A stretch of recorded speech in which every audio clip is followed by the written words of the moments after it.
In this video, I'm going to show you what a small property looks like for hunting and what all you can put on it to make it better so you can see more deer and have a successful season this season and for seasons to come on smaller properties.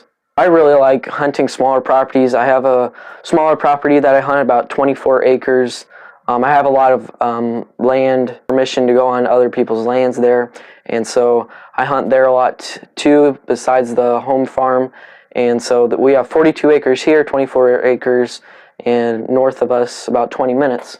But those smaller properties are really fun to hunt, and you can still see more deer out of those 20-acre properties than a lot of other people are having on their 60-acre properties because you're putting in the right habitat improvements and you're hunting the right way. So we're going to go right into this and start with number one. And so number one, nocturnal properties. And so a lot of smaller properties are nocturnal because there's a lot of excuses out there. My land's not big enough to hold deer in the daylight, which is false because bucks have a small travel, especially does have a bigger travel than bucks do, but bucks especially have a really small travel from their bedding areas to their food sources. So that's myth number one. Also, they're not seeing any deer, all the deer at night. That also comes down to hunting pressure, which is number three. But I'll talk about that a little bit more once we get to that point. But nocturnal properties are not good for any property, especially smaller ones, because if you spook one deer, you're likely to spook out the entire deer that are on your property there, and you're not going to see them for a week or two. So making sure that your property is not nocturnal using these 5 steps. Not necessarily not making it nocturnal, which you shouldn't have it nocturnal in the first place, but to help improve your hunt this season with these 5 steps. So number 2 is food. And so if you have a really, really small property, maybe even 15 acres or less, and you can't put a food plot on it, then planting shrubs, hinge cuts and stuff like that, if there's neighboring ag fields around there, you have to base your hunt off of where the food is, even if you don't have it on your property, which it's a lot harder to do it, but you can still have success. You just need to base where you're hunting at, your tree stand locations, your habitat improvements, off of where the main food source is. And so on bigger properties, especially the 24-acre one we have is, it's got a food plot on it. It's a very small food plot, but it does the job and it still has a lot of deer in it. There's also a lot of ag fields around it too, because here in Illinois there's a bunch of ag fields everywhere where deer can eat on it. Not much cover, a bunch of food. So number 2 is food. Planting red osier dogwood, hinge cuts, just spacing your hunt off of where the food is at. And then number 3 is hunting pressure. If you have hunting pressure on your small property especially, you're not going to have a good hunt in your food, your cover, your travel. None of that's going to be in existence because you're hunting the wrong way. And so on bigger properties, if you spook one deer on 100 acres, you're likely to see some more deer because there's a lot more room. You can switch over to the other half of the property. But on smaller acreage, if you spook one deer, you're likely to spook a lot of them.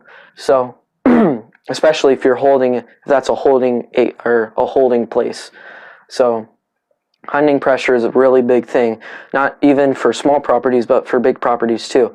If you have hunting pressure, you're not going to see deer, and your deer are going to be nocturnal. So making sure your access is right, even food, cover, and travel, making sure those are in the right spots too, so you're not spooking out that when you're accessing, coming in to hunt a tree stand or blind, anything like that.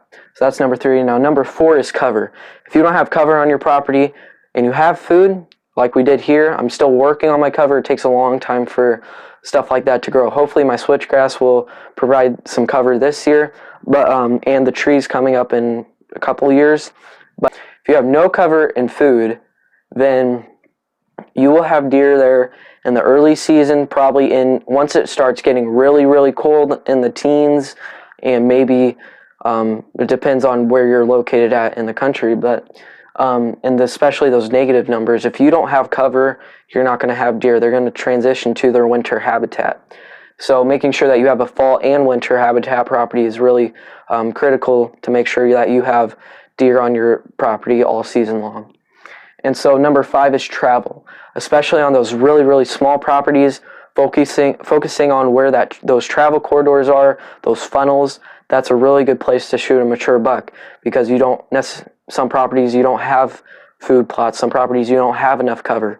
So making sure you're focusing on that travel, especially on really small properties, probably 15 acres or less, focusing on that travel is really crucial if you want to shoot a mature buck or a target buck of yours on a small property.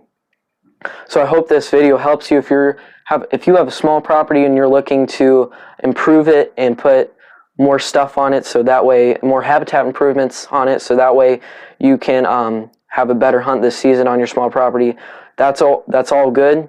But if you're applying hunting pressure to those food plots, cover, travel, into stands, access, if you have hunting pressure in any way, then you're not going to have deer on your property. So not applying hunting pressure, if you can put food on it, put cover on it, then you're going to have a really good property this season to hunt whitetails on, especially in mature bucks. So I hope this video helps you if you're trying to do that, and I use these same improvements on my 42 acres, and I can't wait to show you how that all works this season.